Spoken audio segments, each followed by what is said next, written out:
Just when you think the Alexander Isak saga couldn't get any more toxic, last night proved there are still more levels of this to go. The toxicity has now reached a nuclear level. This is incredible. Absolutely incredible. An incredible saga, an incredible situation on our hands. I'm going to be honest with you, people. It doesn't look like it was being resolved anytime soon. I'd be shocked if it actually was. I know Newcastle last night think they have won, and that could very well be the case come the end of the transfer window. But right off the bat, I'm going to say that there's still probably a few more twists and turns to come of this tale. And I'm not entirely convinced we've heard the last of this situation. Hey guys, welcome back to the channel. Welcome to another video. Another live stream. Apologize for my voice, by the way. I've got like this freaking chest thing that's doing the editing. And it's affecting my voice, and I've got a pretty bad cough as well. But we're still going to do this. We're going to soldier on. We're going to soldier on. And yes, we have got another Alexander Isak situation and story and video and live stream all to talk about today. So that's going to be the main bulk of this video. But as always, hit the like button if you haven't already. Subscribe if you are new or want to see more content like this. Both things will always and forever be greatly appreciated. And of course, get involved in the chat, whether it's stuff about the Isak situation or stuff that you guys want to talk about. Let me know and we will get right on that. I know it was very early, but big up AR. Hope you're all doing very well, bro. Hope you're still here. If not, obviously, I understand. I was meant to go live this morning, and then other stuff came up, so I wasn't able to. But big up to yourself anyway. Hope you're doing well. Big up Marco as well, who's already here. Lovely to have you on board with us, bro, on this Wednesday afternoon. Hope you're doing good. He asks, does Liverpool even still want Isak? Answer is yes. Of course we do. Of course we do. And Newcastle are playing hardball. Newcastle are definitely playing hardball. Is Liverpool partly responsible for this mess? I don't think anybody is innocent, but I would say the least innocent party of, I guess, the three in Liverpool, Isak and Newcastle is Liverpool. They are the least innocent in all this. Big up Nick. How you doing? Well, bro. Lovely to have you on board with us. It says, I don't feel like hitting the like button. I'm doing it anyway. Appreciate that, my bro. Appreciate that, my dude. Very, very good of you, my bro. Really do appreciate that. So, yeah. The Alexander Isak situation last night took another turn. During the PFA Awards, which, by the way, congratulations to a Mr. Mo Salah, another PFA Player of the Year award, the third in his career. Isak posted this, a statement that read, I'm proud to be recognised by my fellow professionals with a place in the PFA Premier League team of the season for 2024-25. First and foremost, I want to thank my teammates and everybody at Newcastle United who has supported me along the way. I'm not at the ceremony tonight. With everything going on, it didn't feel right to be there. Now, I will say before I carry on, obviously he knows what he's doing, but in saying it didn't feel right to be there, you kind of assume it's because it will take away the limelight, it will take away the spotlight, and the focus will be on him. So he decided to do it anyway by not actually being there in person. So just bear that in mind. I've kept quiet for a long time while others have spoken. The silence has allowed people to push their own version of events, even though they know it doesn't reflect what was really said and agreed behind closed doors. The reality is that promises were made and the club has known my position for a long time. To now act as if these issues are only emerging is misleading. When promises are broken and trust is lost, the relationship can't continue. That's where things are for me right now, and why change is the best interest of everyone, not just myself. Massive statement there. Massive statement there from Mr. Alexander Isak. What do we all think of that? Obviously, I'm sure everybody's seen that statement right now. I'm sure everybody's seen it doing the rounds on socials and things of that nature. But what do you think about that? Obviously, he knows what he's doing, like I said earlier, about the whole overshadowing of the PFA awards and everything like that. Everybody was then talking about it. That took center stage, even at the PFA awards, allegedly. But then to go on and say promises were made, promises were then broken, the relationship between him and Newcastle can't continue. He's basically saying the bridges are burnt.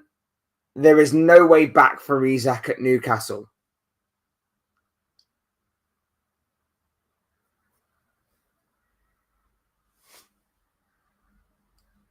I mean, can't get any clearer than that.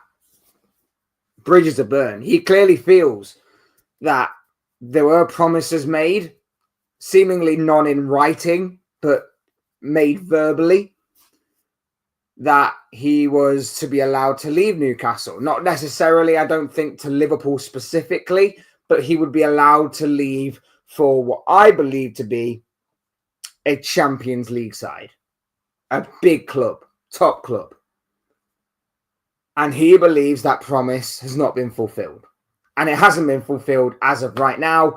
And let's face it, there is about 2 weeks to go of the transfer window left. And it's not looking good. Let's just put it that way. Even from a Liverpool fan perspective, as optimistic as I want to be that they will eventually get this deal done and dusted, and Isak will become a Liverpool player. My belief is slowly but surely draining with each and every single passing minute, let alone day, that this saga continues to rumble on. This situation continues to have no movement. And the reason for no movement is because Newcastle United have no pull to pull in a striker. They have no pull to sign a striker.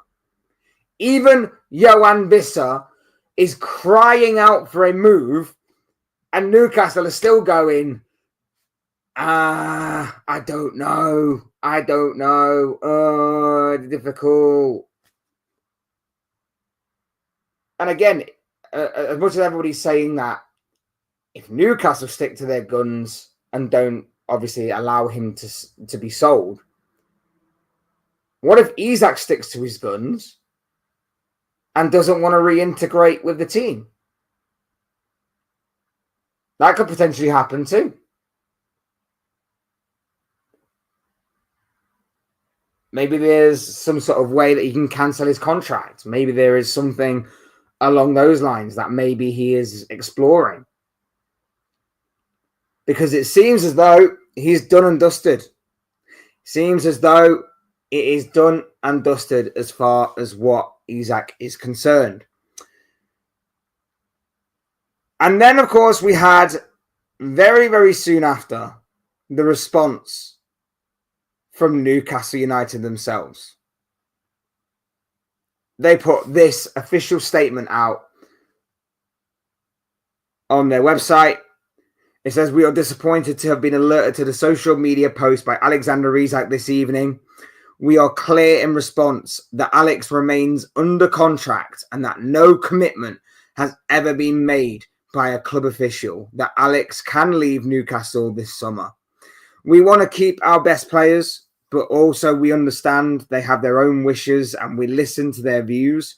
As explained to Alex and his representatives, we must always take into consideration the best interests of Newcastle United, the team, and our supporters in all decisions. That we have been clear that the conditions of a sale this summer have not transpired. We do not foresee those conditions being met.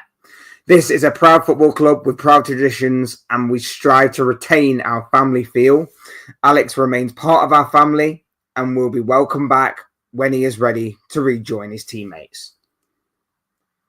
Again, pretty strong stuff from Newcastle. I'm joking, of course. That is not strong. It's not the strongest statement. It could have been much better. I'm sure, by the way, that Newcastle, some of the players at least, and the coaching staff and the manager would welcome back Isak with open arms because, let's face it, he's the best player. But they're fans that have been calling him greedy. They're fans that have been burning his shirts. They're fans that have been calling him names and all sorts. If they go on about loyalty for that length of time, how could they ever bring him back? How could they ever welcome him back into the fold? Because it's all about loyalty, right? It's all about loyalty. I'm sure money does play a part. But it's about ambition. It's about drive. It's about going and winning trophies, making moments, and having a legacy to look back on and be like, I did that. I won that. That's why lots of other teams use teams like Newcastle as a stepping stone. It's just the reality of the situation. Newcastle, in this current state, are a stepping stone team that Isak, and I've said this again also, I've been consistent about this, stupidly signed a 6-year contract without a release clause. That is on Isak. But this whole loyalty thing is so stupid. This whole loyalty thing is so stupid because it does work both ways. And not only that, but the statement actually does state that there was promises made. There were promises made, but they were conditional promises. So things were said. But again, Newcastle, and I'm gonna go on a limb and say the condition was we need to bring in a replacement. And Newcastle, with no pull in a race against other teams, managed to, or haven't yet, should I say. They can buy Aaron Ramsdale. Well done. Congratulations. They can buy Jacob Ramsey. Again, well done. Not a bad signing. They can buy Anthony Elanga. Very good at Forest. Don't think he'll be as effective at Newcastle as he was at Forest. But, you know, fair enough. You spent a bit of money there. But the reason why, no one else really wanted them. That's the reason. That's the big thing.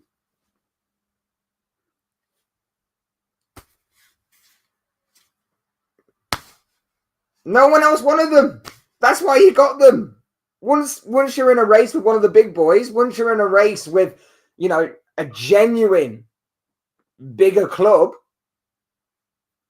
that's where you crumbled. That's why Sesko went to Man United, because even though they offered him less money, he still wanted to go to United over you, even though you have Champions League, even though you offered him more money. That's why Ekitike went to Liverpool for less money of a transfer fee than what you were prepared to offer. You lost Mbuemo to United. You lost Cunha to United. You lost João Pedro again to Chelsea. You lost you've probably lost Mark Gahey. You've lost a lot of players. That's basically what I'm saying. A lot of players have rejected you, other than the ones who didn't really have either a lot of options or didn't have an option higher than Newcastle, or Newcastle were the only runner of that race. Because Newcastle didn't get another striker, that is why Isak is currently right now having to suffer. And I'm not saying he's a saint in any of this. I am not saying that he is whiter than white in any of this, in terms of, you know, holier than thou. This is not on him.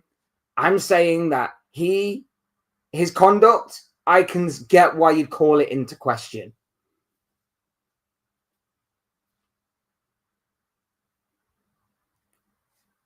But I don't get it. I don't get why Newcastle would drag their heels on this, why they'd be so stubborn, and why they clearly see a player that wants to leave and a worthy asset of that, and go, no, you're not going. Sorry, but for 120 million, at least, a British record transfer fee, are you seriously telling me that you're just going to seriously dig your heels in? Like, I find it stupid on Newcastle's part, and I think the long-term effect on Newcastle could be very damaging in this situation regardless. I think it's less damaging if they do sell Isak. I think it'd be more damaging actually to keep him. And I'm not just saying that because I'm a Liverpool fan. I'm not just saying that because I definitely see it that way. And if I was from the outside looking in, I'd be saying the exact same thing. If I was a Newcastle fan, I'd be saying the exact same thing. Get rid whilst you can. As far as statements go, Isak's was a bit all over the place. 3 out of 10 statement. Fair enough. Belieber is on 12K and happy to continue. I wouldn't be surprised if Belieber does sign a new deal. I think Belieber will sign a new deal very, very soon. But that's probably to protect the investment of Brighton mainly. He'll obviously get a pay rise. He'll obviously get a bit of a pay rise. But I think it's more so to protect, again, the investment of Brighton. Big ol' Ethan, hope you're doing well, bro. Should have paid the 150 million then. Can I just ask you a question?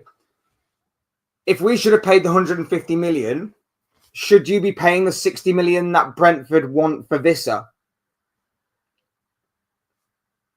I'm just throwing it out there because, again, Vissa is literally over there and he's literally dancing for you and he's literally going, I want to go over there. I want to go over there. I want to go to Newcastle.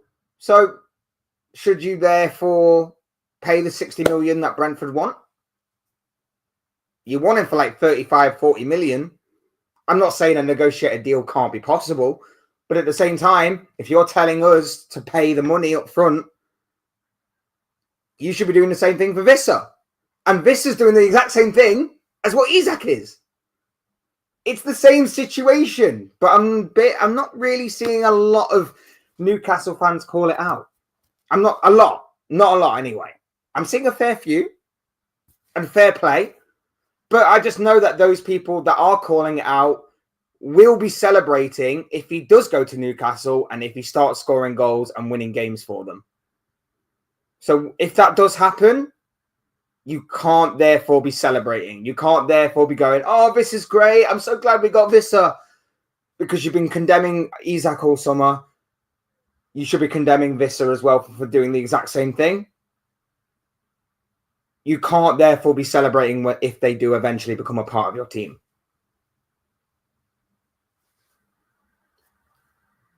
I'm just saying. I am just saying. He's not leaving. He can rot in the reserves. Yeah, genius business decision that. A minimum of 120 million asset to rot in the reserves. It could help with your PSR. It could help with your FFP stuff. It could also help, reinvest and obviously reinforce your squad. But yeah, let him rot in the reserves. That's genius idea. I don't get why you do that. I just don't get why you do that. Big up AR, how you doing, bro? How you doing, good, bro? Lovely to have you back with us. Bringing Isak and Gahey. Couldn't agree more, bro. Could not agree more. They're not getting Isak. The doors have been shut completely. But the doors haven't been shut completely. This is the thing. The doors are still open ajar as they have been all summer.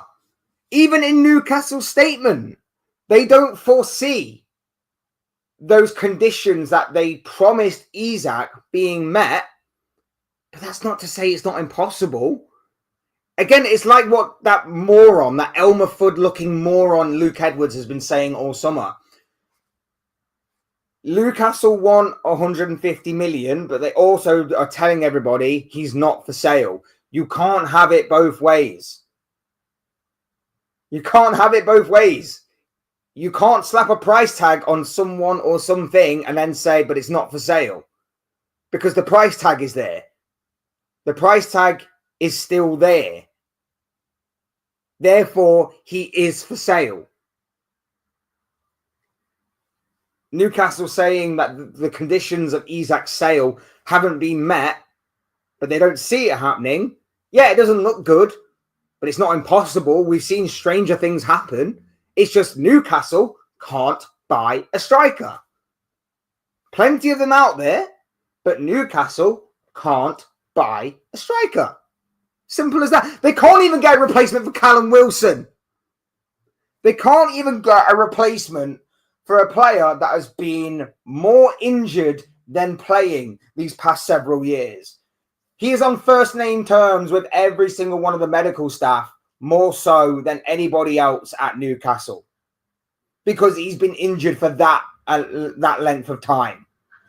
And then obviously he left, and they can't even get a replacement for him.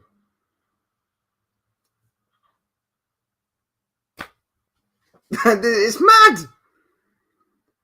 He is greedy. I mean, I don't deny that maybe money is a factor. I know, and again, there's the whole thing about he's not handing in a transfer request because then he wouldn't get his loyalty bonus. But I think that's probably a last resort for him. But if he's got his heart set on it, I wouldn't be surprised if the next step for him is handing in that transfer request. And even then, Newcastle don't have to accept it. So it might be pointless. It might be pointless. It's a request, not a what's the word I'm looking for? I can't remember what the frigging word is. It's a request, not a we'll say given. It's not given, but we're gonna say it's a given. It's a request, not a given. Liverpool done that with Suarez. Yeah, but we also said to him like we'd sell him the next year when Barcelona would come calling, because he reportedly talked with Gerrard about it, and Gerrard said the same thing, and that's exactly what we did. So we eventually did it. We just got him a better move. We got him a better move and us more money.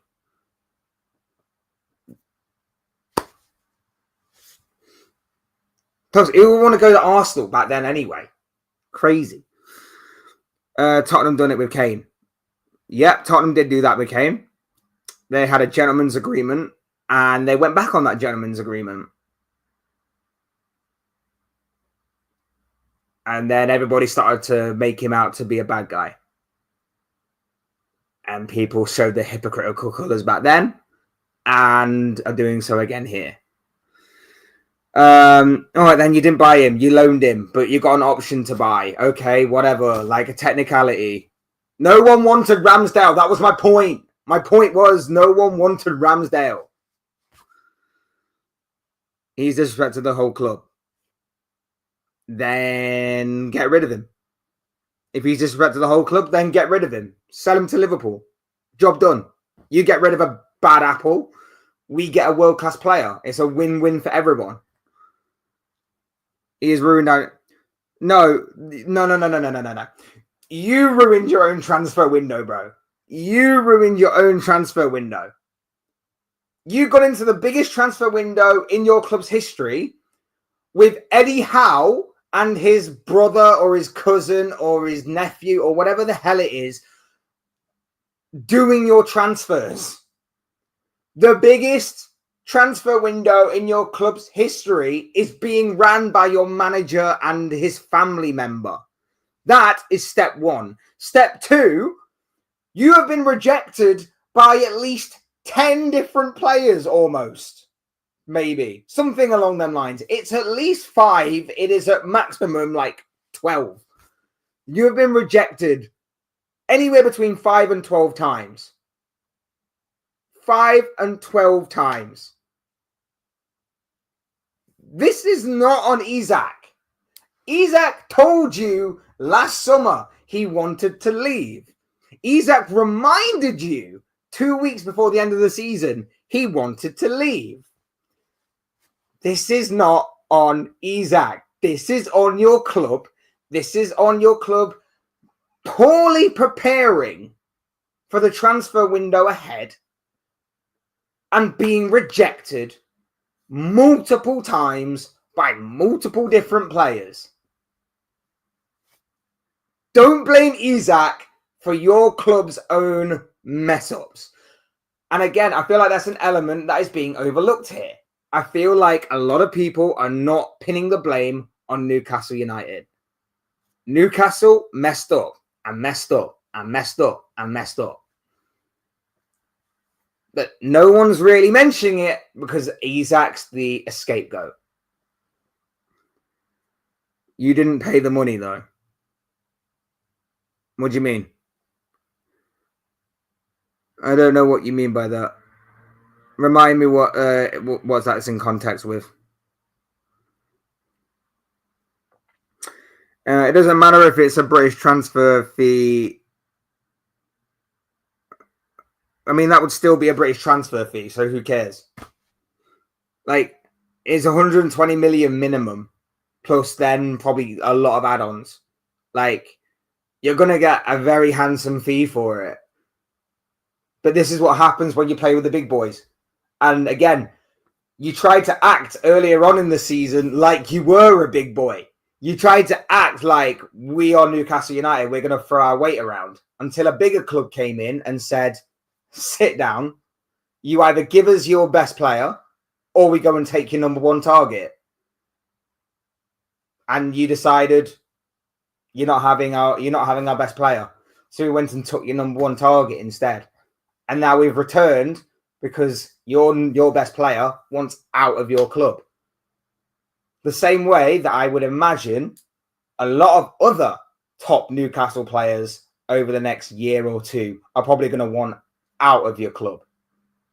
They're seeing what's happening right now because all these promises that were being kept, I'm going to go out on another limb and say that these promises weren't just individual player based. I would say they were for the benefit of the club to try and work towards the club becoming a main player in not just Europe, but the Premier League, trying to win the Premier League, trying to win multiple lots of silverware.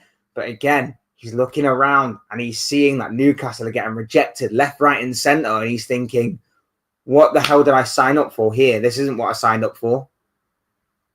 I signed up because I wanted to win trophies. I signed up because I wanted to be I wanted this club to be a major player in England and Europe, and that's just not happening. Broken promises. Simple as that. Big up Royal Red. Guys, if you are not aware, go and support my guy, Royal Red. He is doing some brilliant stuff over on his channel. Liverpool fan, and also doing some stuff on Tranmere Rovers as well. So do feel free to go check out his channel and show my bro some incredible support. Visser is overrated. I wouldn't say he's overrated. I'd say that he works for Brentford and has worked for Brentford with Mbeumo. But it is going to be interesting to obviously see if that would have continued with Brentford. But now he's going to go to Newcastle. He'll fit in. He's not going to get Isak numbers, I don't think. I don't think he's going to get Isak numbers, but I do think he's going to be he'll be decent at Newcastle if he does go. But like I say, Newcastle seemingly don't want to pay the price. Newcastle seemingly don't want to pay the price. After telling us that we should, Newcastle don't seem to want to pay the price, which is hypocritical.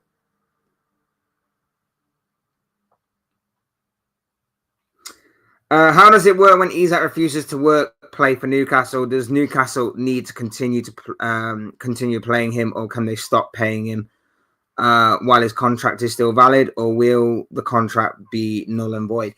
Well, I think if he goes on strike, I think if it's a genuine strike, I don't think Newcastle have to pay him.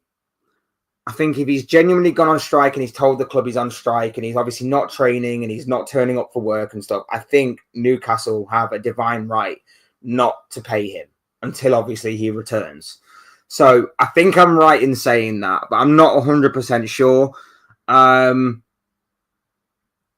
it's just going to be an interesting one. It's going to be an interesting one because I think the way to know will be when that deadline shuts, and if he still remains at Newcastle, what the next step is. Obviously, does he go back with his tail between his legs and try and reintegrate with the squad, or does he explore a way of trying to cancel and terminate his contract? That's going to be the intriguing part. If, of course, he does remain at Newcastle. 9 goals last season, no pens. Yeah, like I say, very good season. We would do it so new players won't do the same thing. Yeah, but are those new players going to... Like I say, you've struggled to bring in players as it is. No, all the players that are watching the situation unfold are going, right, well, either I best get a release clause in my contract because Newcastle are going to be this awkward about it, or they're looking at it and going, well, why does Isak want out? Why does their best player want to leave Newcastle? Oh, broken promises. Oh, mistakes. Oh, the club's infrastructure is poorly run. There's no efficiency there. That's what they're probably looking at. They're probably looking at why Isak wants to leave. So you trying to punch up, you tried to go too ambitious, and you've been rightly put in your place. Liverpool will get someone else by next week. We may do. We may focus our attention elsewhere. And if we do, fine, fair enough. But we definitely do need to get a striker. We need 2 strikers. Yeah, you've been trying that all summer and you can't even replace Callum Wilson, like I say. So, good luck. Yeah, and we can do that with Isak. I don't know what that is, but whatever. Newcastle got no Paul. Big up G-Bot. How you doing? Well, my bro. Lovely to have you on board with us.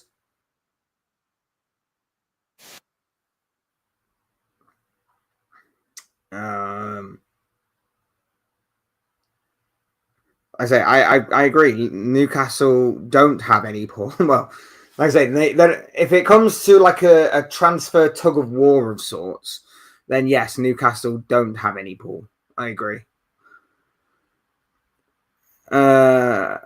Isak should go to Liverpool now, and Vissa and Samu and Vissa and Gonzalo Ramos signing for Newcastle. Like I say, they've been after all these strikers. They've tried, but no one wants to go to Newcastle, and they're punishing Isak for it. It's not Isak's fault. Newcastle are run very poorly. Seems a bit harsh that you're punishing Isak for your own club's mistakes.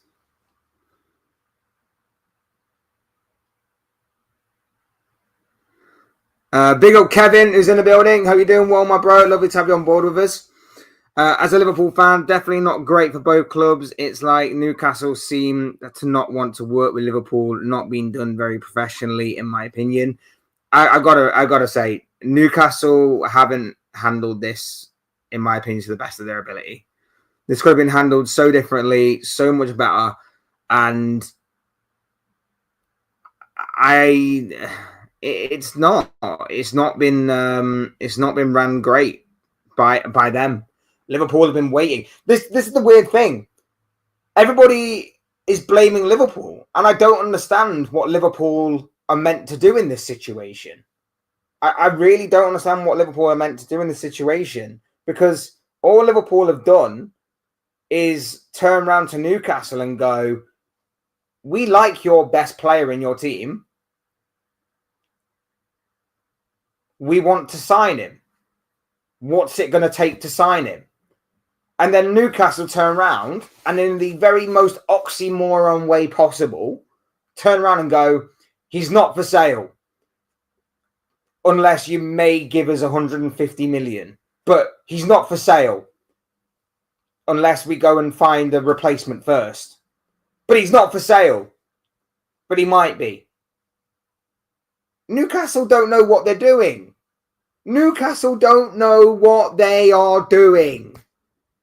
So how the hell are we supposed to know what they want? Look, it may come to that we may have to eventually just front up the 130, 140, 150 million, whatever they want. And if that's the case, I think it's a small price to pay for what is probably going to be a long, worthwhile investment that is a success. And I believe it will be a success. But at the same time, this is why we negotiate. This is why we obviously look to try and get deals down, because no one really goes for the initial price. No one says, I want to buy this player. How much is it going to be? And they turn around and go, it's going to be 80 million. And 9 times out of 10, I'm sure there are maybe 1 or 2 examples of this actually happening. But 9 times out of 10, what happens is they go, 80 million is a bit much. How about 50? No? How about 60? How about 60 with 10 million in add-ons? And you work your negotiations that way. Which is why Newcastle don't want to pay the 60 million asking price on Johan Visser at Brentford. But yet Newcastle fans sit there and they go, Liverpool just need to pay up. Liverpool just need to pay up. But they won't do it for Visser. And then they talk about loyalty. And they talk about, well, he signed a new deal. That's loyalty enough. Okay. So next time your club decides to kick out a player that's got 2, 3, 4 years left on his contract, I'll be right there waiting for that to happen. And I'll be calling into question, where's your club's loyalty to your player? When you want a player out in order to fund a move or to make space for a move for another player that you want to bring in, I will question your loyalty towards that player. You see how loyalty works both ways? You see the situation right now at PSG with Donnarumma? Donnarumma's not in any position to go, yes, PSG, I will find a new club right away, PSG. He wants a move because he wants to play football. He wants to play football. He's being forced out of his club. If Donnarumma didn't want to play football and it didn't really matter to him, he could very well just go, I've got years on my contract left. I'm earning quite decent money. I'll just happily sit on the bench or in the reserves and take my paycheck. That's fine. But again, it's proved that loyalty works both ways. And when you sit there and you say, Isak this, Isak that, Isak the other, and no one really is calling out Johan Visser for doing the same thing as Isak, even that stupid bald-headed journalist, Luke Edwards, hasn't called out or mentioned Visser once in his absolute ramblings, and he was loving it last night. He was thinking like he'd won or something, and it was like, no, you haven't. Like, what you've been saying all summer has been absolute rubbish. And again, what you said and you claim it happened, but it didn't. If you are on this consistency train of Visser did wrong and Isak did wrong, then fine, fair enough to you. But if Visser starts scoring goals for Newcastle, you can't celebrate them. If Visser starts winning games for Newcastle, you can't celebrate it. Why? Because he kicked up so much of a fuss to leave his current club that he went to your club. And that's just wrong. How dare he do that? It's why I keep saying that I'm on the fence with this. Because if I'm on the side of, I hate what Isak's doing, really hate what Isak's doing, and then he actually does come to Liverpool, I can't sit there and celebrate when he scores winners and goals overall. I can't sit there when he wins his games and wins his trophies and be happy about it because he did something that I didn't like in order to make that move to Liverpool happen. I can't sit there and be like, I like that we won, but the person who won it for us shouldn't be here. It's a ridiculous statement. It's a ridiculous idea. This whole situation has been stupid and full of stupid moments. That's why I'm kind of like, I'm losing it right now. I hate that I'll keep on talking about it, but it's the only thing that's really dominating football right now. I hate that I'm talking about it. I hate that I keep going on about it, but this whole story is layered with so many stupid things that have been said, so many stupid moments that have happened. And the worst one of them all was the one I did on the video yesterday about True Geordie comparing this Isak situation to the passing of Diogo Jota, which was absolutely horrendous, absolutely horrific, and downright stupid on his part. Downright stupid on his part. Big up AR, bro. How you doing? Good. Yeah, make sure to like, subscribe, and all of that good stuff, bro. Really do appreciate it. I'm really appreciate it from each and every single one of you as well. We need Gahey and Isak. Absolutely. Positively. If this had been a bigger club, would Newcastle sell him? Would Newcastle sell him? Definitely very odd as a Liverpool fan. So many players have got a way out of the club. I'm always of the impression that if you don't want to be at my football club, then get the hell out. The wheel will keep on spinning. The club will keep on moving without you, which is what happened with Suarez, which is what happened with Raheem Sterling, which is what happened with Philip Coutinho. We can go on and on about those kind of players. And I'm sure other clubs have other players like that the wheel keeps on spinning because no player is bigger than the club. Unless you're Newcastle, right? Unless you're Newcastle. You're prepared to throw away a minimum of 120 million at least in order to prove a point.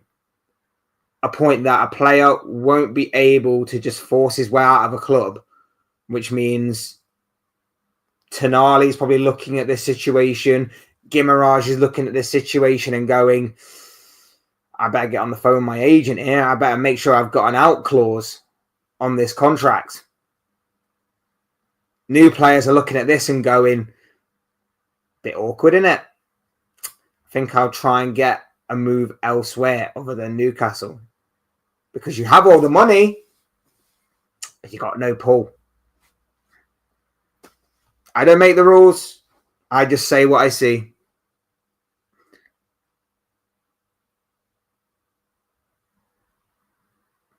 And like I say, on the whole point of it being another player, like I say, if this was another player that Newcastle didn't care about, they'd be more than happy to get rid of him, regardless of how many years he's got on his contract. But because it's a world-class player, all of a sudden, contracts mean everything.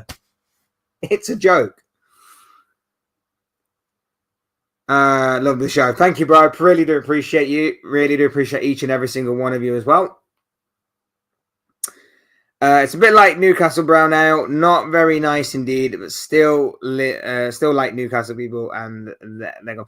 I like Newcastle as well. Like, I know it may not seem it from the incredible tirade that I've been on for the past 45, just under 45 minutes. But I do like Newcastle. I do like their club. I do like what their club has stood for. I do like some of the legends that they've had at the clubs. They've had some good players over the years. And I felt extremely sorry for them when they had the kind of ownership of like Mike Ashley and people like that. I did feel sorry for them. But ever since this takeover, I still have a soft spot for them. But I've noticed that their fans are starting to feel a bit more, I don't know, maybe entitled, maybe annoyed, frustrated. And it's like, okay, you won the lottery, but that shouldn't mean that you are then therefore entitled to go and do whatever you want with that. Doesn't mean you're the biggest club in England. You can throw your weight around. Know where you are in the food chain and work your way up.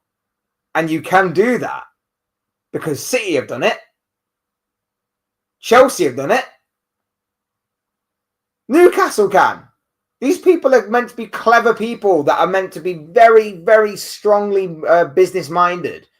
So you're telling me that they can't find ways around this PSR and FFP stuff? Of course they can. Of course they can find ways around it. And if it means that you break a few rules along the way, let's face it, the worst the Premier League is going to do is give you a 4-point deduction. And you can easily make that up. It's a small hit to pay for potential long-term success. And yet their owners have just left them to it. They don't have a sporting director. Their current business model is basically Eddie Howe and his brother, cousin, nephew, whatever it is. It's just a poorly ran operation at Newcastle. It really, really is. I do feel sorry for them a little bit. But at the same time, they've really kicked up a fuss with this whole PSR nonsense. They have no pull. They don't blame their club for anything. Their club can do no wrong in their eyes. It's just a complete mess. Big ol' Jordan Hyman, how you doing? Well, my bro. Guys, go and subscribe and show some love and support to my brother, Jordan. Doing some great stuff on his channel. I'm sure he will appreciate anything that he can get from you in terms of all of that kind of good stuff.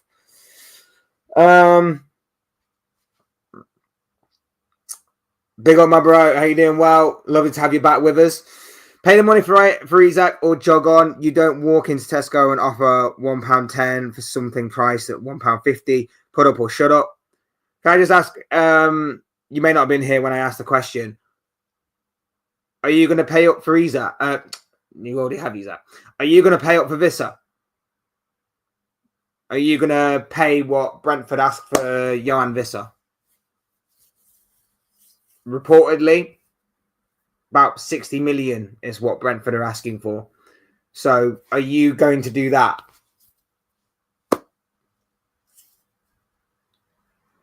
Like, buying a player from a football club is completely different to walking into Tesco and trying to haggle off a few quid. No team, like I mentioned earlier in my example, no team or no two sets of teams ever go into a negotiation battle and instantly pay the first offer that the selling team wants. We wanted 100 million euros for Luis Diaz. Guess what? We sold him for less. It's just the way it happens.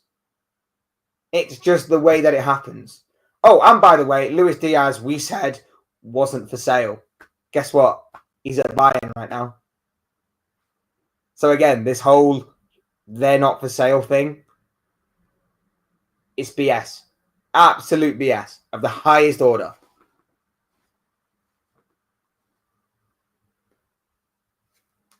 There you go, Jordan. We are moving on without Diaz and Nunes. Absolutely. Ben Doak was also sold yesterday to Bournemouth, so that's another 25 million. Again, it's been a big transfer window in terms of getting rid of some players, but it's also been big in terms of incomings, and I'm hoping that Gahey does follow suit. I don't know what's taking long with Gahey either. See, in Gahey's situation, if they are asking for like 40 odd million for me is worth it. That one is worth it. If that's what they're asking, that's what they are asking for, 40 million.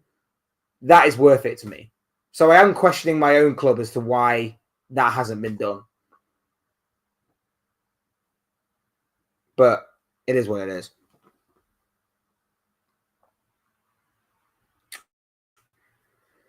If anyone has been following Fabrizio's snippets, big up Liverpool goals, by the way. Big shout out to you. Fabrizio snippets, he has pretty much spoiled the milk. I can't even speak. It's very much spilled the milk on Isak agreeing terms with Liverpool. I reckon the deal was done weeks ago and now the move is just playing out. Like I say, nothing's changed. Nothing's changed in terms of we're just waiting on Newcastle to do something.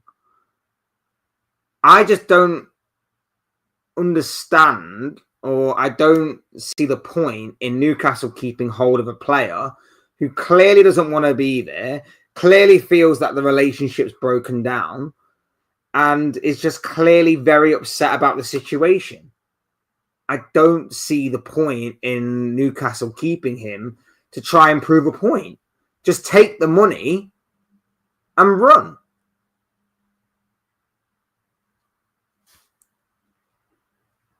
Newcastle won't pay 60 million for Vissa when he's kicking on to 30 years. We'll look elsewhere. But why? Why not? Doesn't matter if he's 30. Who cares? Who cares? Barcelona just paid. Sorry, not Barcelona. Bayern Munich just paid. What was it?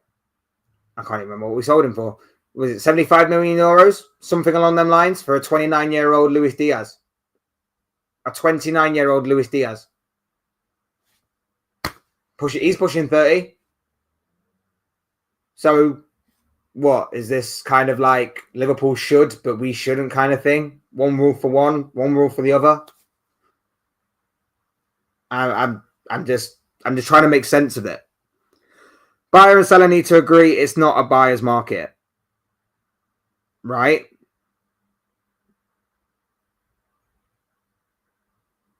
But again, you say that about Liverpool, but you're not following it for Vissa. The hypocrisy. You've just contradicted it. You just contradicted it. If they're asking for 60 million, go and get 60 million. Go. You were gonna buy Ekitike for 70. You were gonna buy Sesko for a similar price. We know you've got the money.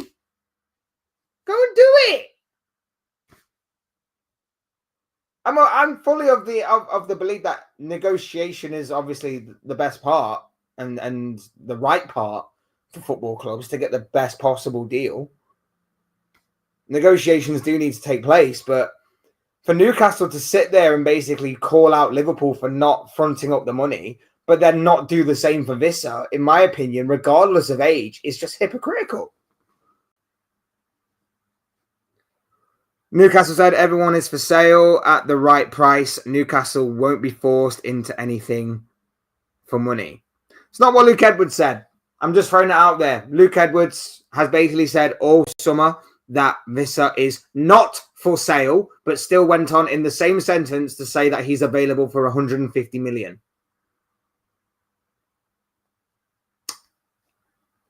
Not my words, the words of Newcastle journalists. And Newcastle journalists have been terrible in this situation. They've been awful in telling the story and telling the news.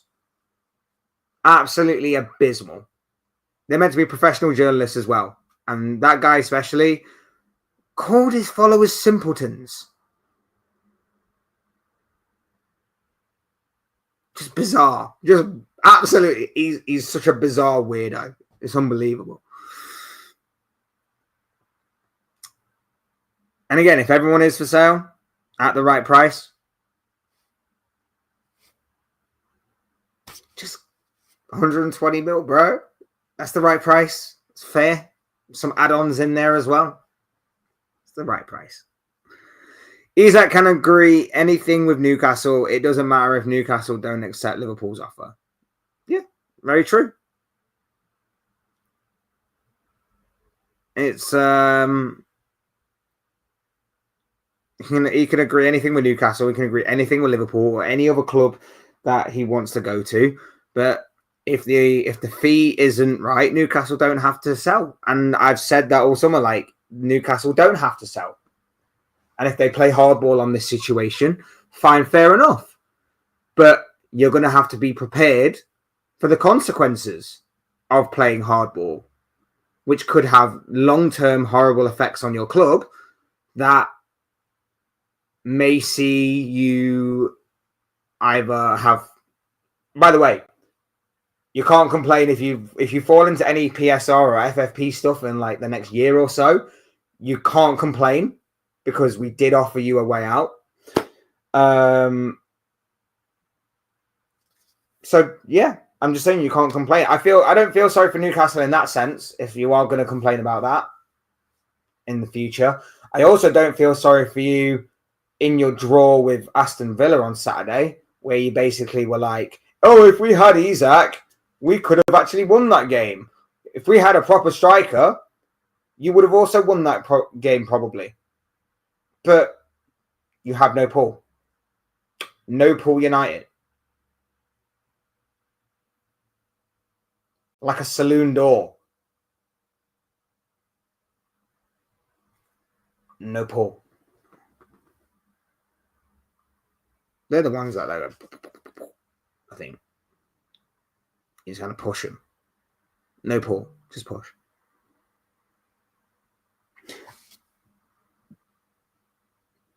Speaking of Vissa, by the way, breaking from Ben Jacobs, Newcastle have made a 35 million plus add-ons offer to sign Johan Vissa from Brentford. The player wants the move. If you get him, fair play. You've negotiated the price. But that also means that negotiating prices can happen for any club, every club.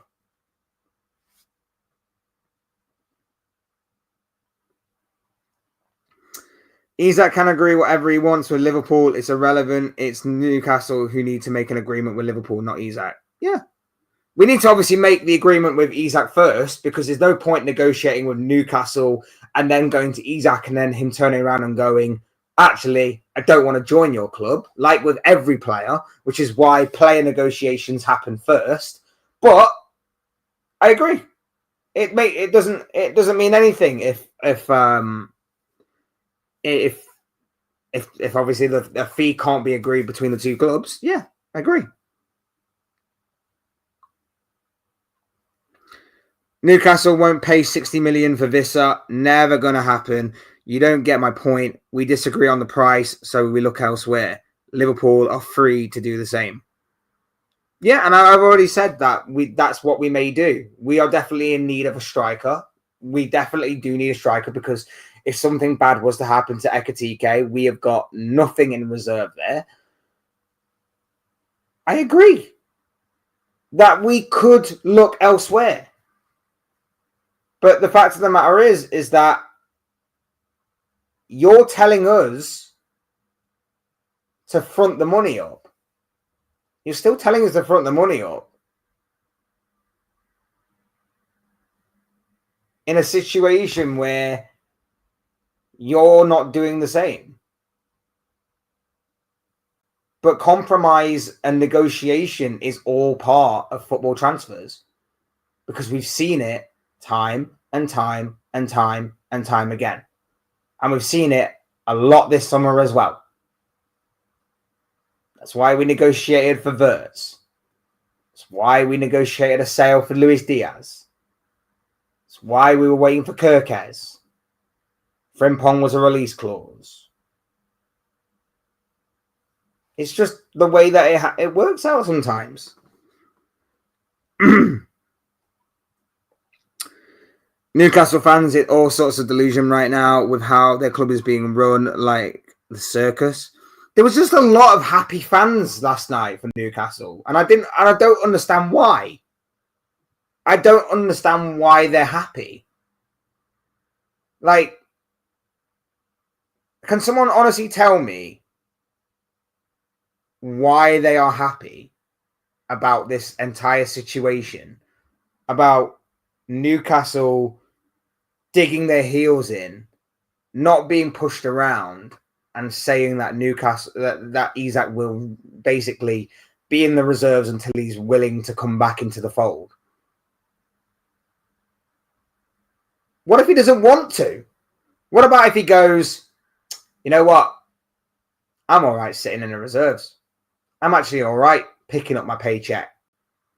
I'm actually all right being one of the top earners of the club. I'm assuming he's one of the top earners of the club anyway. It's weird if he's not. Especially given the fact that obviously Newcastle rate him so highly and Newcastle fans rate him so highly.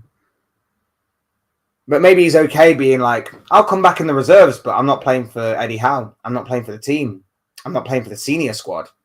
But I'm happy to sit in the reserves, pick up my paycheck every week, play out the next 3 years, and then in 3 years' time, I'll go on the move somewhere else. I'll go wherever I am needed. This whole thing is just baffling to me. And I don't get why Newcastle fans are so happy about it.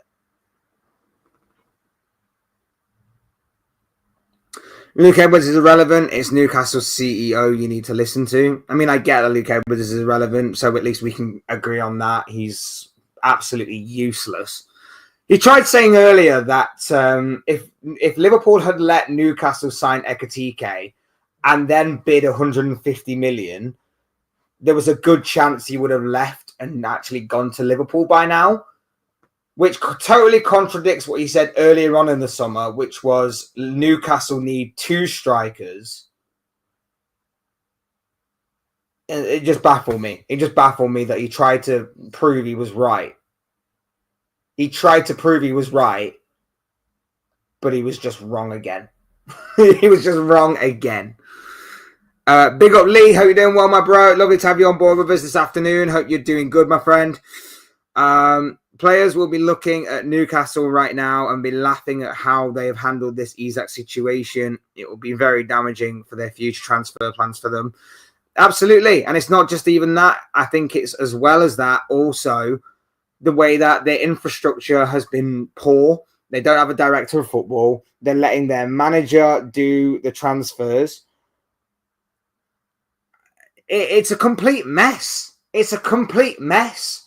For a consortium that came in and was promising efficiency and all of those kind of buzzwords, it's a complete mess down at Newcastle. Now, I know part of it is somewhat out of their hands. But at the same time, you have a contingency plan in place. You have a backup plan in place. And Newcastle don't. Newcastle are going with vibes right now. It's so poor on their part. It really, really is.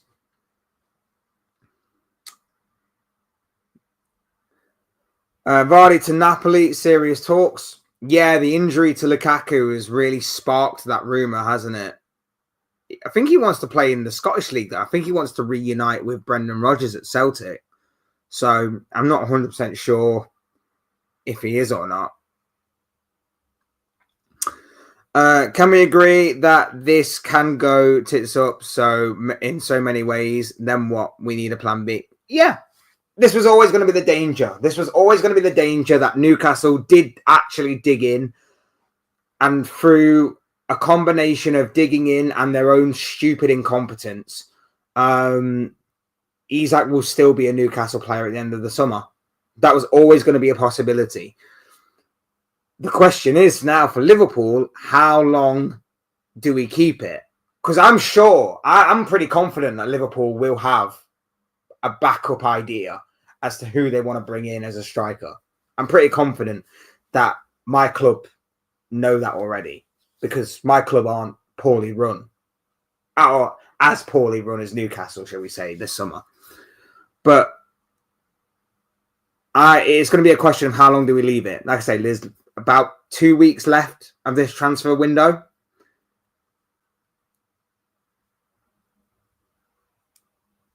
It's it is an awkward situation, but it's through no fault of our own, and to an extent. I'm not completely saying he's not blameless, but to an extent, it's no fault of Isak's either. I don't think he's helped the situation at times, but at the same time, it's on Newcastle for not bringing in players to recover or to cover for Isak's absence. And they can't even bring in a player to cover for Callum Wilson either. Imagine that. You're that poor, you can't even bring in a cover for Callum Wilson. You're that poor at negotiating. You're that poor at bringing in players. You're that poor with no pull. You can't bring in a replacement for Callum Wilson. You could bring in little Warwick Davis and he'd be an improvement. At least he'd turn up every week. If you can't afford Isak's asking price, just say so. No need to be embarrassed. I'm sure you could probably pick up Jackson from Chelsea or Jamie Vardy if money's too much of a concern. No, we can. We can. We're after both Gahey and Isak, we're prepared to at least offer 120 million for Isak, and as well as that, we're also prepared to offer as a minimum 30 million for Gehi. So 120 plus 30, 150. We can do that. We're just obviously trying to look for the best price possible. So we're not embarrassed. We know what we've got. We know what we're looking to do. We've also sold a few players as well. So again, money is no issue. PSR is nowhere near a problem for Liverpool Football Club, as proof this season by our spending spree. We just obviously want to get the best deal that we can, which is what every football club does. Surprise, surprise. Don't care about them. We have built for a winning season, and now it's precarious. Just worry for our forward options. That's the only thing I worry about. Our defensive options as well, because again, if Gomez goes down and Konate's head is in Spain, then that's going to be a problem. But still some work to do. But our squad is definitely looking very, very good. It's in a good position. It just needs some reinforcing in two specific areas at least. Garnacho, Isak, and Vissa all need to be made an example of. It's gone too far. Fair enough, but again, if Isak comes back into the fold, I don't want to see Newcastle fans applauding and praising him for when he starts scoring goals and when he starts winning Newcastle games. In the same way that Vissa, if he does the same, shouldn't be applauded either. As long as you stick with those guns and as long as obviously you stick by those principles, then we're all good. We're all good with the consistency value here. Forget the quality for a minute. Just on numbers, we are one injury from a frontline disaster as it is. Yeah, you got that right. And with Salah going away to AFCON in December, yeah, it's looking a bit. It's looking a bit nervy. I'll give it that. Slot only played with 5 forwards last season. Salah, Gakpo, Ekitike, Chiesa, Rio, and Isak. And if it ain't Isak, it will be Barcola. I don't think it will. I don't think it necessarily will. I don't think Barcola wants to leave. I'm not 100% convinced that he wants to leave. I don't know if it will. But I tell you what could reignite itself again. Rodrigo. Didn't play a minute for Real Madrid last night in their win over Osasuna. Maybe we could go back in for Rodrigo. That could be big. Could be big. The whole thing that we are short is a load of nonsense, just BS narratives. I wouldn't say we're short, but we are putting a lot of faith in not getting injuries in certain areas. Like I say, if Gomez goes down again, which is likely to happen because it's Gomez and he's made of glass, our defensive options are caught a little short. And if Ekitike goes down, our forward line, or at least the leading part of our forward line, I don't know what we do. Do we throw Gakpo up there? Do we throw Salah up there? I don't honestly know what we do. Because we've tried Wirtz a couple of times in pre-season, and I think we tried him up there as a false number 9 in the Community Shield for about 20-odd minutes, and it just doesn't work. It just does not work. Isak contract is still 2028 as well. Yeah, I keep saying it. Isak's an idiot. I'm not saying don't sign a 6-year deal. I'm sure he was promised a lot on signing that 6-year deal. I'm sure he was promised that Newcastle would strengthen. I'm sure he was promised that Newcastle would be competing for major honours. I'm sure he was promised that many other things as well. But the one thing that every footballer needs to take away from this situation, and I thought they would have taken it away from the Harry Kane situation of a few years ago, but clearly not. Make sure there's a release clause in your contract. For God's sake, make sure if you are signing a long-term deal that you are putting a release clause in your contract. People should have learned that from the Harry Kane situation. People should definitely learn it now. If anybody is out there that is signing a 6-year deal and doesn't have a release clause in their contract, you are a moron. You are a moron. Always have a release clause. Because if you don't want to join the team, you don't have to join that team. They could trigger the release clause, but if you're going, you know what? I'm actually quite happy here. I'm actually quite happy to stay here for another couple of years or so, and then we'll reassess things there. You don't have to join the team that activated the release clause. You don't have to go. That's the point. We can only have 11 starters and 9 subs in the bench. Slot is not going to buy players for the sake of it and not be able to even have them on the bench. I mean, let me just double check this before I say what I'm going to say.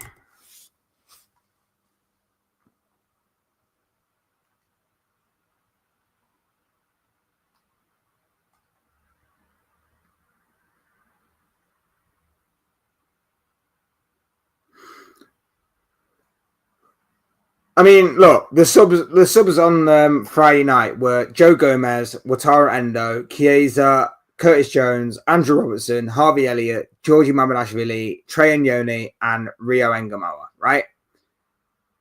Like I say, Gomez is the change of a gust of wind away from breaking.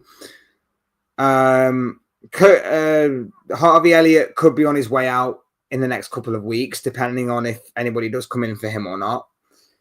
And Trey Nyoni and Rio Engamoa, assuming that obviously Connor Bradley would come back, I would assume Connor Bradley is taking the place of one of them two. And it's probably going to be... I would want it to be Nyoni if it is, because, again, our forward options are limited. So for me, it would be Engamoa to stay and then Nyoni to remain on, and then Nyoni to go back into like the reserves. But like I say, we are 1 or 2 injuries away from things, you know, our depth not looking as strong as what it could, probably would do. So I'm just throwing it out there. We had Jota, Diaz, and Nunes last season, though Diaz's versatility was huge, and you can't guarantee Barcola no matter how much. I'd like him to, and no, it's not the money, it's time and availability. Yeah, that's it. I like Barcola as well, but I think he would obviously start left wing a lot, but I just don't know if he would want to leave PSG. Even to come to us, I don't think he would. And Jota, Diaz, and Nunes last season, Jota and Nunes weren't great. I think they scored like 5 goals in the Premier League apiece last season. Diaz had to play number 9, and he was our 3rd choice striker for a lot of that season because Jota and Nunes just weren't working out. Our 3rd choice striker was a winger who he ended up playing there probably more than the others.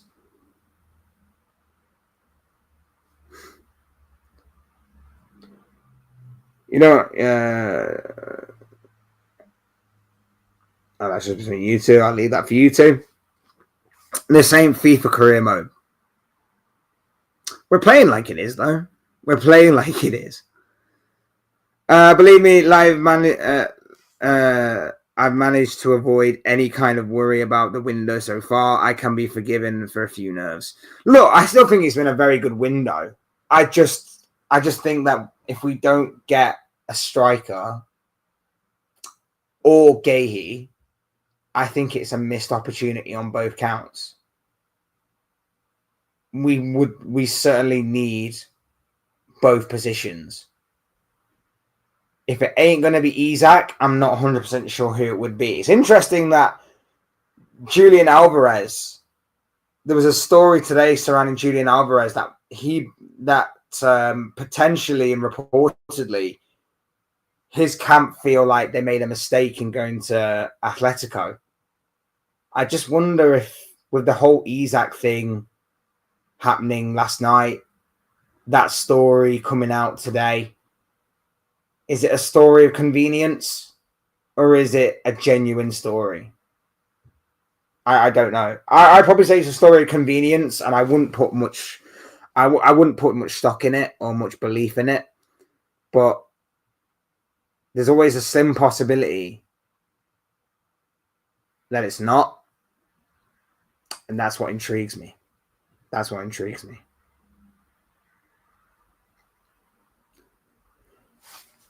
City registered 21 first-team players. This ain't FIFA career moment where you can have as many players as you want. Is that still between you two? I'll leave you to it. I'll leave you to it. You can only make 5 subs as well out of the 9. Yeah, Trustlock knows what he needs. He is going to sign players he won't use. He's not going to sign players that he won't use. He said a replacement for Kwanzaa and 1 attacker, and that will be it.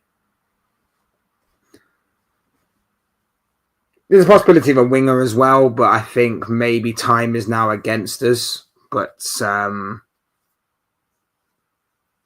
yeah.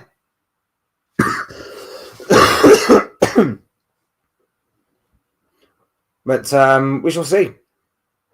We shall see what the rest of the window brings us.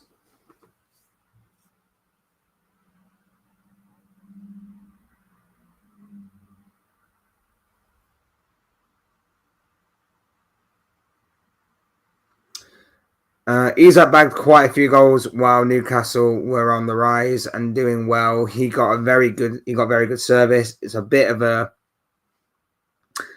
stat pad. He is no Lewandowski or R9 to behave like that. He could flop at Liverpool. I don't see a world in which he does, and I'll be very real on that. I don't see a world in which he does.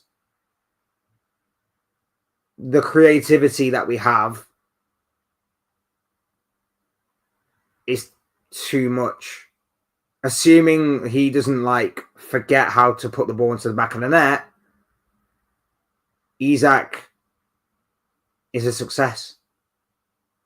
Isak is a success at Liverpool. If he comes down with a dosage of amnesia,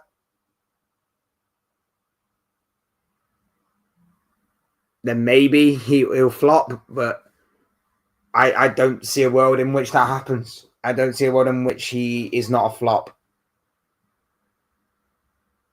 Sorry, I don't see a world in which he is a flop, sorry. I think he'll be a success. I think he'll score plenty of goals. I think the creativity of Kirkez and Frimpong and McAllister and Soboslai and obviously Gakpo and Wirtz and Salah.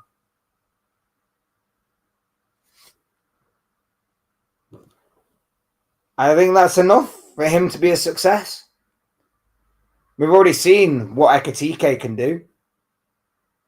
And Isak, in my opinion, is a similar version of Ekitike, but just slightly more polished.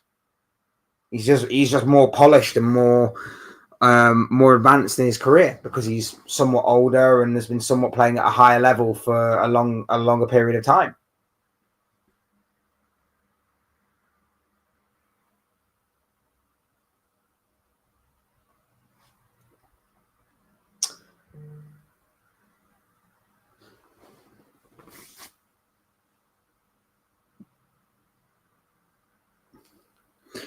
What exactly was the direct quote that True Geordie said? That was so crazy, I missed it. But so basically, I'll have to see if I can find the video again. But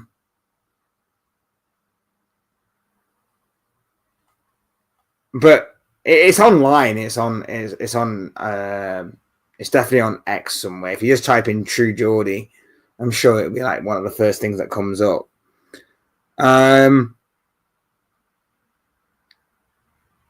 He basically said that if you look at Salah crying at the end of the Liverpool-Bournemouth game because of the incredible tributes to Diogo Jota and his brother Andre Silva, and basically said, if you look at all of that, you can see how much it means to him.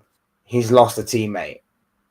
And basically tried to make a comparison to Isak leaving his teammates behind and joining a new club. I'm paraphrasing, of course, but that was basically what he tried to allude to. And it was such an incredibly disgusting and horrible comparison. I honestly couldn't believe it for a second. I laughed in disbelief as to how someone can be that tone deaf and stupid to make that comparison. You're comparing the tragic and heartbreaking passing of a player, and not just a player, but a son to a mother and father, a brother, and even his own brother, a husband, and a father himself. You're comparing Isak throwing his toys out the pram, wanting out of Newcastle, wanting to leave the fans and leave the club behind, in comparison to Diogo Jota, who suffered in a terrible, heartbreaking accident that saw the end of his life occur, in which he left behind friends, family, a wife, and 3 little kids, 3 little children. I genuinely couldn't honestly believe what I heard. I genuinely couldn't believe what I heard. And the worst part about it is like, no one challenged him. He's on a panel with like 3 other people, and no one challenged him on it. No one said, hang on a minute, you may want to either clarify this completely or you may want to take it back, because you could land in some very hot water here, because this is a crazy, crazy take. And they're all just sat there nodding along to it. It was completely bizarre. It was completely weird. Completely weird. But yeah, True Geordie messed up. True Geordie messed up. And he gave a crazy. And again, I understand that Newcastle fans are angry and frustrated by this situation with Isak, but there is genuinely no need to drag up the unfortunate situation involving Diogo Jota in this situation. There was no need. It was completely uncalled for, completely distasteful, and just horrific. Just absolutely horrific what he did. You can't compare the two. You really can't compare the two. It was a moronic take. An absolute moronic take.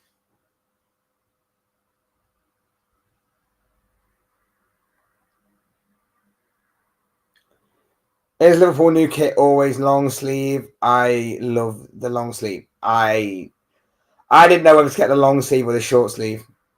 I went with the short sleeve. But I got to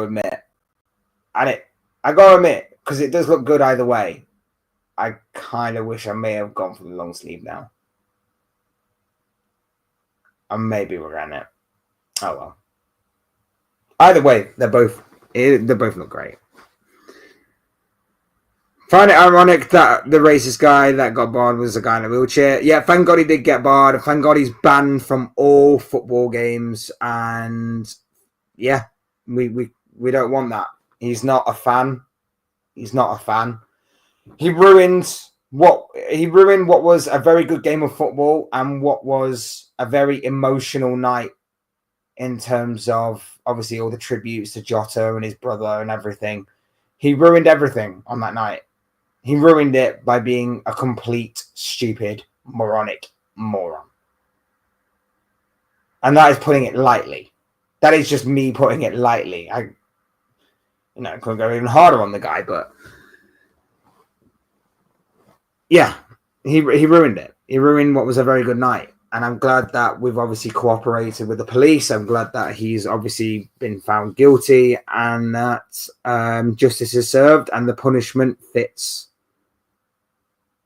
what has happened to an extent. Can't be dealing with any of that.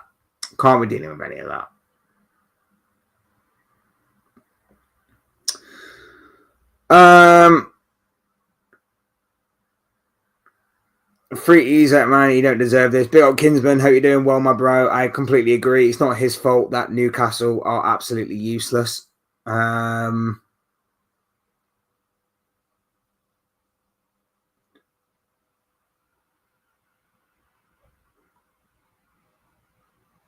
Guys, what the hell is going on? What the hell is going on between you two, man? Are you guys good? Like, we've got enough going on with that as fighting amongst ourselves. Come on, you're both better than that, surely.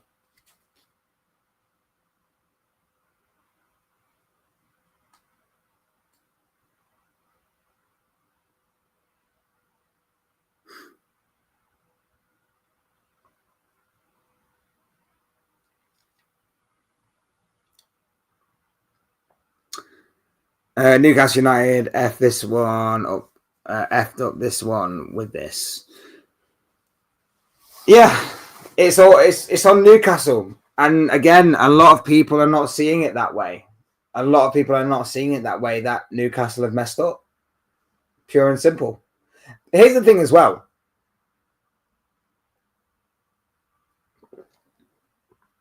Newcastle, let's say Newcastle keep Isak, right? But don't sign a striker. Isak's had no preseason. Isak has had no training. He's also reportedly been injured in the summer. He's not going to be match fit right off the bat. Then I look at him not wanting to be a part of the squad. And he's not going to be a part of the squad for this weekend. And he's not going to be a part of the squad probably for next weekend, right? And then it's the international break. And then we come back from the international break. We have about 2 or 3 weeks. And then it's another international break. Then we have another 3 weeks. And it's another international break. I'm looking at that and I'm going, if Isak was to reintegrate with the side, he's at least going to take about 3 months to get match fit. With all the breaks, with all the stoppages, with all the, international breaks and stuff, he's going to take at least till about mid to late November and maybe even as late as maybe early December to get match fit. Newcastle are going to keep a player around who doesn't want to be there. They're going to keep a player around who has clearly stated that bridges have been burnt. There's no way the relationship can continue. Newcastle are going to keep a player who is worth at least 120 odd million for their own ridiculous gain to prove some sort of stupid point. And Newcastle are going to keep a player who probably won't be playing properly, as regularly, or as to the fullest of his capacity for at least 3 months. And that's even if he decides to reintegrate with the squad. If he does, fair enough, but it's still going to take him about 3 months to get up to speed with everything. Newcastle are going to keep that player around. That player. It honestly baffles me. At least if he goes to Liverpool, he's got Ekatike there to rotate, and Ekatike will start, and Isak will come on, and we'll build up his match fitness that way, and they can swap. Newcastle have Anthony Gordon, and granted, Monday, yeah, Anthony Gordon could score. He probably will. I think he's got a decent record actually of scoring against us. He probably will score.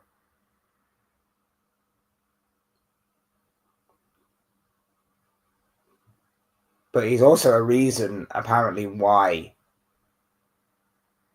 Newcastle drew their opening first game. Because he's not a proper striker. Newcastle were kind of toothless in attack.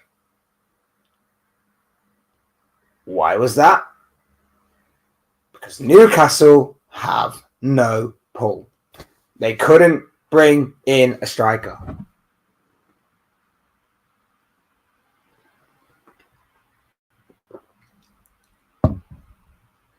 That's on them. That is on them. Big up Lee, man. Sorry. Big up Lee. Hope you're doing well, my bro. Hope you enjoy the rest of your day. Thank you for coming by.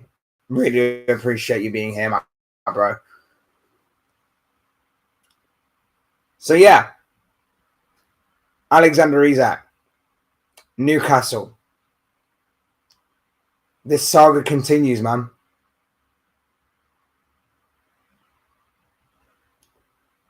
Hopefully Newcastle can bring in a striker and then Isak will be free. Hopefully they get this Vissa deal done. Hopefully they get this Vissa deal done. If they can, maybe the door is then open. Maybe the door is then open. Makes the statement then completely pointless and it wipes a smug smile off of that prick Luke Edwards' face. But I still think it is a possibility here that it can be done. I still reckon it is possible that this deal can be sorted. But I have to admit, I am not as confident in this deal being pulled off as what I was about 2, 3, 4 weeks ago.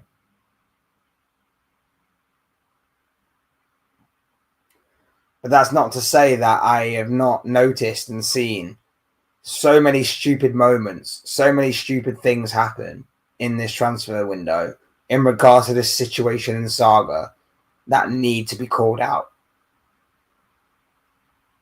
Whether it be from Newcastle journalists spouting absolute nonsense, whether it be fans talking about loyalty when there is more in depth to that loyalty than meets the eye, whether it's about hypocrisy in the way that Anthony Gordon went about his business to force a move to Newcastle, or Vissa currently is doing the same thing right now. All of those things need to be addressed. All of those things need to be looked at. All of those things need to simply be called out by everyone. Simple as that. Simple as that.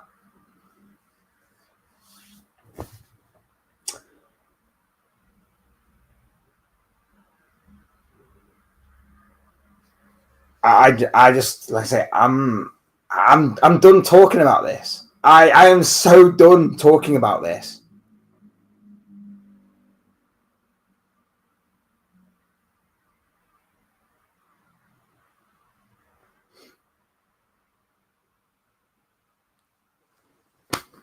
I'm sick of talking about it. I hope we get a resolution soon.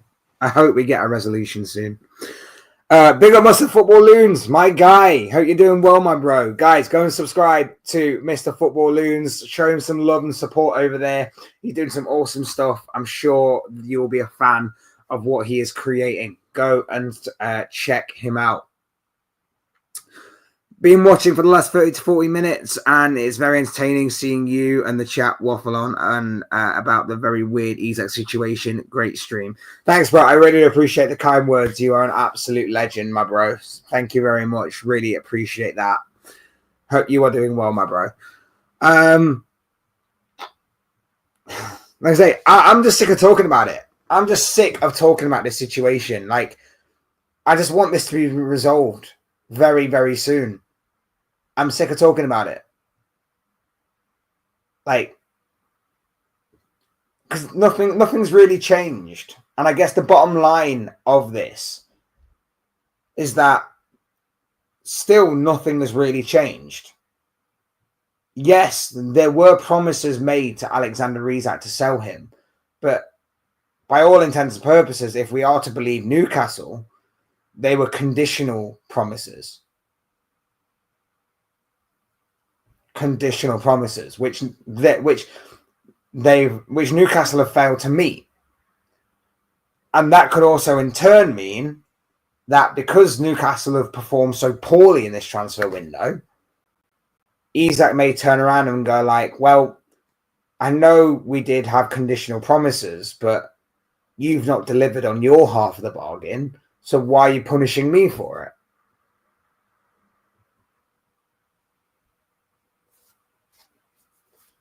That's why I'm looking at it from all angles here. Nish, hope you're doing well, my bro. Lovely to have you on board with us. Love your channel, but you're not getting in. We shall see, my dude. We shall see. I'm so tired of the Isak news that I'm just hoping that on the last day of the transfer window, Isak finally gets sold to Liverpool. That would be insane. That would be insane if we haven't really been involved in a deadline day for a long, long time. Maybe this could be the saga that breaks that. Who knows? We haven't been in that situation for a long time. Maybe this year is going to be different. City will win the league now with Rangers and Shirky. They look very good on Saturday. They look very, very good. And got me a lot of fantasy points. So I'm happy. They got me a lot of fantasy points. Them two and Haaland. Them two and my captain Haaland got me a lot of fantasy points on Saturday. So I'm happy about that. I mean, Wolves were pretty shocking. They're in danger. I think they'll have enough to survive, but I think they're in danger. But in saying that, I feel like if City were against a better attacking outfit, then maybe there could have been a bit more of a competition there. But no, City were very, very good. Rangers is probably going to be the signing of the summer. I'll throw it out there right now. When you consider value for money and the fee that City paid for him, I'm going to go and say on record that Rangers will probably become the signing of the summer. Like, even ahead of like Verts. If Isak deal does get done, I still don't think that will catch it up. I think Rangers is the man.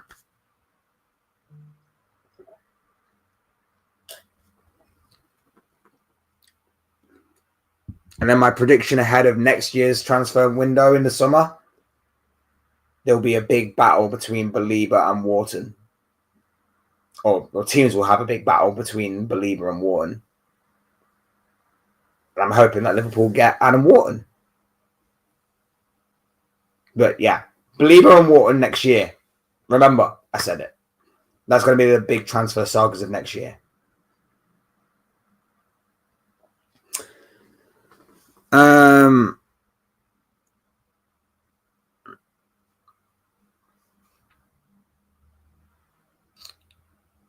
I'm still shocked that Leeds won against Everton and Sunderland crushed West Ham with a 3-0. Yeah, it was a big weekend for two of the three newly promoted teams, wasn't it? Massive weekend for them. Big up Southampton, and Leeds played very, very well against Everton. I think I was expecting a bit more of a fight from Everton, but Leeds were very, very good, but it wasn't a handball. It was not a handball. I'm sorry, right? If you're not going to give the handball in the Liverpool-Bournemouth game, but you're giving that handball against Tarkowski, what the hell are you doing? Seriously. What the hell is going on that you give the handball in the Everton game, but not the handball in the Liverpool game? The Liverpool game was so blatantly obvious. Like, it bounced off his thigh and onto his arm. That, I can go, you know what? That's fine. I can somewhat make peace with that. But to literally then swipe at the ball with his hand in a situation where Ekitike was about to take it in his stride and possibly push it to go through on goal, without the swipe of his hand, without the ball touching his hand to divert it just away from Ekitike, it's a hand freaking ball. And because he's the last man, and because he's done it so deliberately, it has to be a sending off. The fact that VAR did not interfere in that is absolutely ridiculous. Oh, but they made no, they didn't hesitate to interfere in the Leeds Everton game. They couldn't wait to interfere in that game. I still have my concerns about the Saliba potential penalty. Was it Cunha or Mount that Saliba brought down? I still have my concerns about that. I kind of feel like United should have had a penalty in that situation. And then, of course, the big one, Crystal Palace's, and I made a video on that one. I still think Crystal Palace should have had a goal awarded. It's baffling to me. Baffling.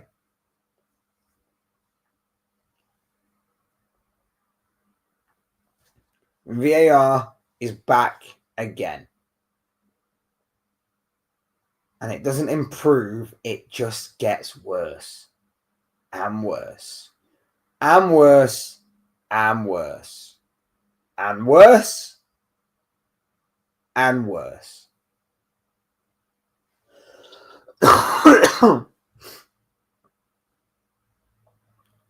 Just absolutely abysmal.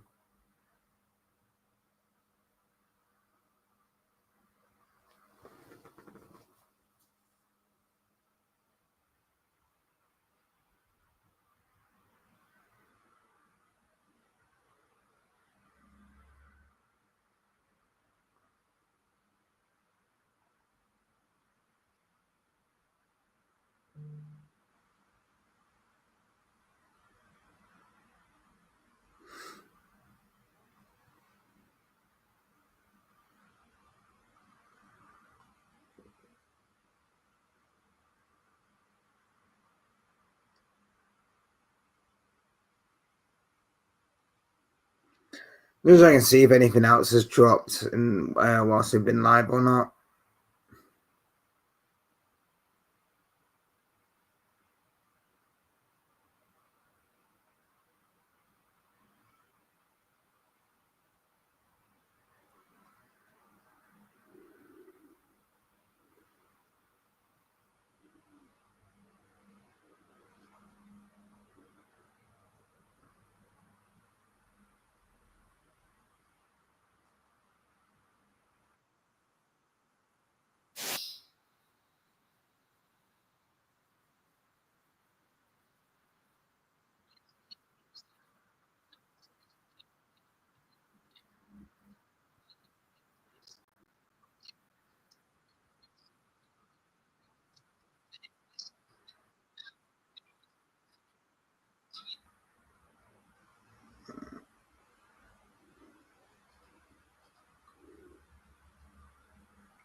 Big up him. The handball should not have counted for the James Tarkowski penalty. I blame whoever made the rules of how a handball gets given. It's too complicated. It really shouldn't be. Like, everybody's in agreement. The one that Bournemouth performed against Liverpool was definitely a handball. Conveniently, everybody again was in agreement that the handball that was actually given as a penalty was not a handball. It's mad, isn't it? It's absolutely mad that the people in charge of the game can't see what everybody else can. It's absolutely bizarre. Anthony only wants to go back to Betis or nothing, new reports say. I reckon another loan move will probably transpire. I reckon another loan move for Anthony with probably an obligation to buy at the end of next season will probably transpire between Betis and Man United, if that is to be the case. But yeah, we shall see on that one. Right. Guys, this has been fun. This has been fun, but my voice is going and this cough is doing my head in, so I'm going to go rest up. But I can't thank each and every single one of you enough for being here. Make sure to hit that like button on the way out. Make sure to smash the subscribe button if you're new or want to see more content like this. Both things will always and forever be greatly appreciated. I appreciate each and every single one of you being here. You guys are absolutely awesome. To me, it's just always a handball, even if it's under the elbow, it's unintentional. It might have to be like that in the end. It might have to get like that in the end, where it's like to just save these referees from embarrassing themselves. Might have to be. Take care, my bro. Take care. You have a good rest of your day. And big up to you as well, my bro. Thank you for joining me. Thank you to everybody that joined me throughout the entirety of this stream. I hope to see you all again very, very soon. Make sure that, like I say, hit the like button, subscribe if you're new. Both things will always and forever be greatly appreciated. And get involved in the comments. If you're watching it back on repeat, let me know what you are thinking about this Isak situation or any other situation that you want to talk about for future reference on any other future live stream or video, anything like that. Let me know what you guys want to talk about. Hit up the comments section down below. Otherwise, thank you all so much for watching and listening. Can't thank you enough. Thank you to everybody that's been here. Big up to each and every single one of you. Thank you for all your love and support. It really does mean the world to me. Really do appreciate it. Cannot thank you guys enough. Will always be appreciated and never taken for granted. You guys are awesome. Thank you all so much. And I will catch you all in another video or live stream or whatever it may be. Cheers, guys. Thanks everyone for watching. Take care. Enjoy the rest of your day. Speak to you all again very, very soon.